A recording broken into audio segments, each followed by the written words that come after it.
Кичке сәгать 5 хәрби патриотик палата лагерында жанлылык, балаларның хәрби күнекмәләрне ныгытып ял иткән шаклары, кәефләре күтәренке. Район башлыгының һәр сорауына хәрбиләрчә җавап бирәләр. Равил Кузеров балалар белән якынна аралашты, ялларының ничек үтүе белән кызыксынды, палаталардагы яшәү шартларын карады.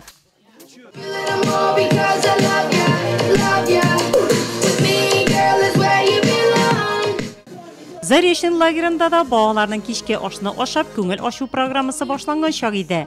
Равил Кузеров шулай ук ашханәгә кереп, пешекчеләрдән ашату һәм төзелгән меню белән нык кызыксынды.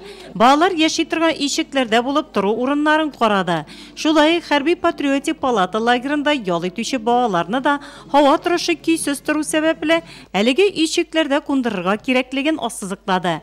Заречный балалар сәламәтләндерү лагерында бүгенге көндә 73 бала ял итә. Район башлыгы Равил Кузеров 2 лагерда да балаларның ялын оештырудан канәгать калуын белдерде.